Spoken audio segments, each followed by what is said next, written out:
Good morning, good afternoon, good evening, or just plain good day, you beautiful human creatures. Welcome back to another episode of Recovery is Effin' Awesome. I am your host, Robo, and my day of grace is May the 7th, 2010, and I'm as grateful for that today as I know how to be. Thank y'all for taking time out of your busy schedule to give me a listen. If you want to support the channel, you can check out our website, recoveryiseffingawesome.podbean.com, or you can check out our Patreon at patreon.podbean.com/RFA. Once again, I appreciate y'all being here. Today, I want to jump on here.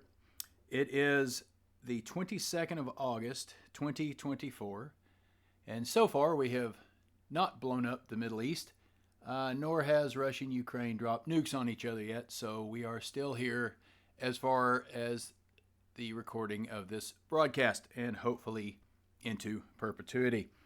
So I have two readings that I read this morning that just kind of hit me and got me all fired up.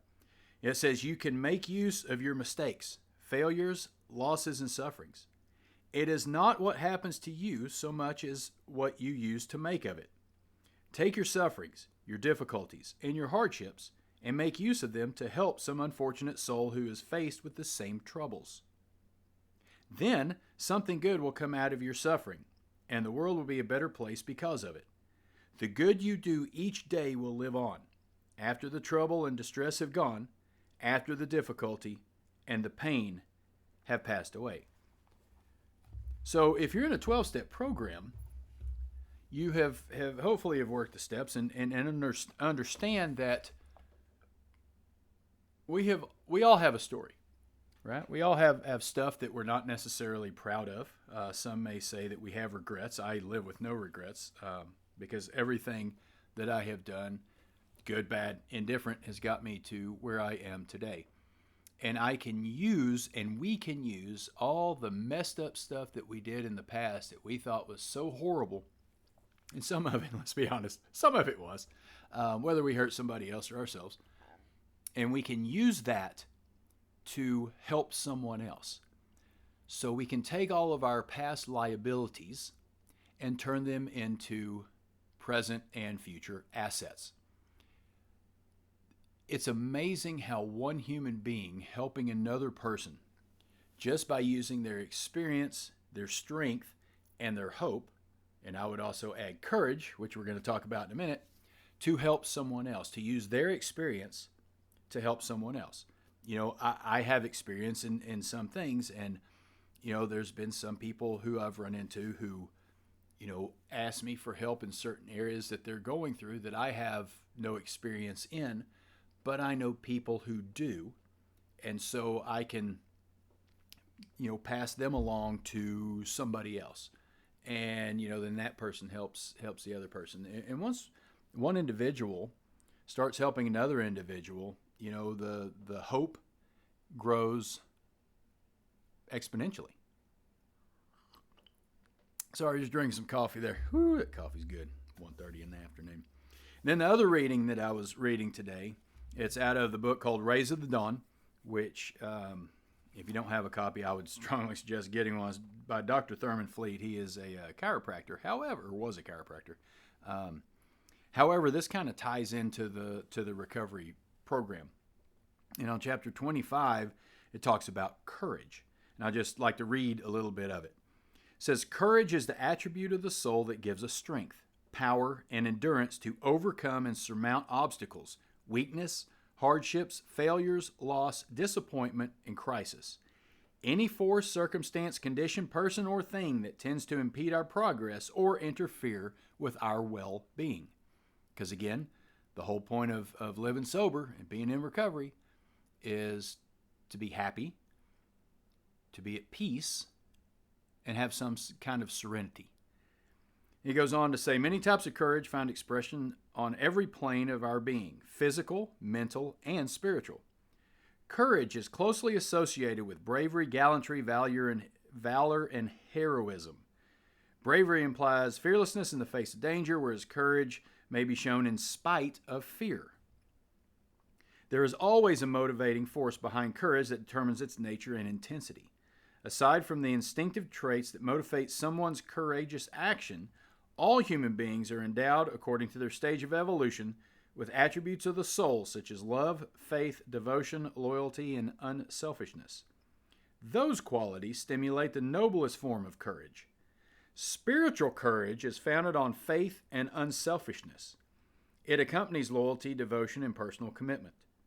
Those causes, persons, and values that are nearest and dearest to our hearts inspire the strongest and most enduring courage. Spiritual courage. You know, it takes spiritual courage to live in recovery, especially with all the stuff going on around the world. You know, whether it's the Russia-Ukraine thing, whether it's the Middle East, whether it's the people protesting at the, national conventions, whether it be the Republican or the Democrat. And, and it really takes spiritual courage and a whole lot of restraint when you get on social media, because you are just bombarded with so much negativity. And it's our job, I feel, to spread positivity. I'm not some tree-hugging, hippie is like, ooh, peace, love, and happiness, right? But if we could spread a little bit more of that, or at least understanding and not arguing over just minute stuff that really doesn't make a damn bit of difference, to be honest with you. Things are going to happen. We have no control over what's going on in the world. And they use that hula hoop analogy, right? So, for those millennials who don't know what a hula hoop is, it's fucking Google it, right? And it's a circle piece of plastic, right? So everything in the hula hoop, is what I can control. I can control my emotions. I can control my reactions. I can control my actions. I can control my thoughts sometimes. And I can control what comes out of my mouth. Because the funny thing about words is once you say them, you really can't take them back. But all that stuff that is going on in the world could, make somebody really depressed and just anxious and full of fear and, just waiting for the power to go out. The phones don't work and the cars don't run. Then fucking what? Then what the fuck are we going to do? And you can spend time worrying about that. Or you can spend time preparing for, the eventuality of, something bad is going to happen, whether it's that to the extreme or, the power goes out because, it's 100 and fuck you outside and the substations can't handle it because everybody has their air conditioner on set to 70. Or a natural disaster, right? Whether it's a fire, a tornado, a hurricane, an earthquake, just things that happen. We need to be ready. And it's kind of like when we wake up every morning. We don't know what the day is going to hold. So we need to get our spiritual stuff in balance and, do those certain things that the hymnal says that we need to do upon awakening. Get centered, spiritually centered, mentally focused, and have courage and have faith that everything is going to work out the way it's supposed to and usually in our favor, and it's all going to be okay. It is what it is. Shit happens and, you just deal with it and you keep moving on in a positive direction, with a whole lot of gratitude and a smile on your face, no matter what. And, but to do that takes a lot. For me, it took a lot of practice. I'm still not 100% really good at it, but most days I am. And it takes courage to face the world on a daily basis, especially sober. And you want to live in gratitude, and you want to be positive, and you want to spread that positivity, and you want other people to be happy and get along and who gives a shit, who you voted for in the last election or who you're going to vote for in this election, right? That should not make a difference on whether we can get along as people, right? But everybody looks at the differences so much instead of the similarities, right? And just, and I'm apolitical. I really don't give a shit who wins. I really hope your candidate wins. Whoever you vote for, I hope they win. Because then you'll understand that not a goddamn thing is going to change. And there's nothing we can do about it. Anyway, back to the book. It says, courage is a vibratory emotion of a positive nature, and all souls within its sphere of radiation are instantly attracted to it. When we face a dangerous or difficult situation courageously, we transmit the same feeling to others. Right? So when we're going through the steps, and we have to look back at our past, and we have to get rid of, we have to remember and get rid of, and get out on paper and tell another human being and get that out of our head, some of the most embarrassing and things, again, in our past that we're not really proud of. That takes courage. That 100% takes courage. And by doing that with another person, preferably your sponsor, then it kind of spreads to them. And, and then the new people who are coming in, they get really nervous because, they hear the war stories like, I want to do that because I want to look back at that because, that's my old life. But if we don't get rid of that baggage that we carried into whatever program that you're in, or we've been carrying around for years that have weighted us down and just killed our spirit and allowed us not to know what serenity and peace is, and allowed us to not know what true happiness and joy are. Once we get that and we deal with it, no matter how painful it is, that, my friends, takes courage. To look at all the fucked up shit that we did, deal with it, admit to it, look at it dead in the face, and say, you know what? Yeah, I did that, but I don't do that anymore. I don't live that way because I choose to live a new lifestyle. And then it loses a lot of its power. But that is a courageous act. A lot of people don't think about that. They think of courage as, firefighters running into a burning building, or our men and women in the military running toward, or our, first responders, police officers and such, running into, a hail of bullets, right? Yes, that is courageous also. But what we do in this program, choosing to live sober one day at a time, yeah, that fucking takes courage too. Because if you lived like I did, and you acted like I did, and you drank like I did, to not do any of that stuff, and to have a spiritual awakening and try to live on a spiritual path now, yeah, that takes a lot of courage. When courage is lost, all is lost. We become weaklings, afraid to meet the test of life. We see examples of this every day in those people who have lost their courage, who have given up hope, who allow themselves to sink into the depths of human society. The person who indulges in self-pity is naturally a coward. When our power and energy become inverted, when we become overly concerned about ourselves, then we have incapacitated ourselves for brave and daring action.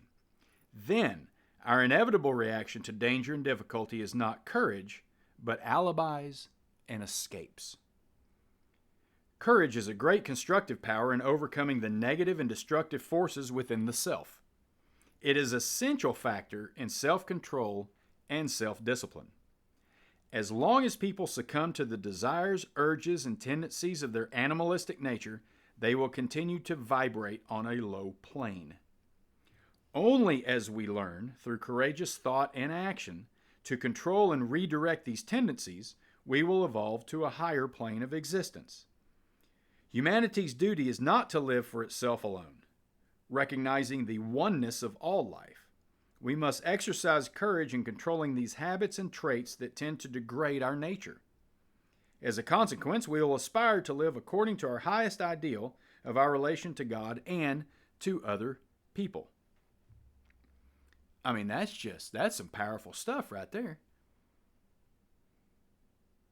Courageous men and women never indulge in self-pity or complacency. We're always bettering ourselves, right? We're always getting better. I don't have to be better than you. My goal is not to be better than you. My goal is to be better than I was yesterday. Their souls shine as ever-guiding lights to lead others out of darkness and confusion. Life has many trials and tribulations, and it is only the courage to face these and master them that allows us to strive upward. I read that this morning, and it was, sometimes you just read things, and I don't know about you, but sometimes I'll read things, and it just hits me. Like, it's just, holy shit, man, that's powerful stuff. Right? Life has many trials and tribulations. Again, life's life. Shit's gonna happen. Bad things happen to good people, and good things happen to bad people. It just is. But if we have courage to face these, then we can live to strive upward. And that's our goal, right? We don't want to stay the same. Because if we stay the same and stop growing, we're actually going backwards. And I don't know about you, but I refuse to go back and live the way that I used to live. Right? I'm happy. I know peace, joy, and I know serenity. And if I don't put mind-altering chemicals in my body and I don't intentionally hurt anybody, that's a good day. And hopefully I can help somebody along the way. But courage is it's a word that I believe is misunderstood and sometimes misused. Again, it goes back to, it's like the word hero, right? There are a lot of heroes. Everybody has their hero, and it's not necessarily football players and athletes and all that bullshit, but it's normal, everyday people doing normal, everyday things for the right reasons. That's what a hero is to me. People who care. And there's a lot of people out there, a lot of good people out there who are going through some struggles. And some of them are lost and don't know where to turn. And we may be the only people that they meet who can give them a little positivity in their life. And not to get too deep, but that's kind of a big responsibility, right? Because wherever you go, whatever you do, somebody's watching. Not like stalker creepy. I mean, maybe that's the case, right? But somebody's watching you. We there's people who are watching you and see how you live and how you act, especially if they know that you're in recovery, right? So my job, and I believe our job, is to A, obviously stay sober, B, help other people, who want to stay sober, use our experience, strength, and hope to help them along their way. Also help other people, however we can, and expect absolutely nothing in return. And we spread positivity, and we do our best to live a good life. We do our best to attack every situation with a heart full of gratitude and a positive mind, and we help other people. And by helping other people, what I have found is I am inevitably helping myself. And since I am, deep down a selfish person still, that then it's a win.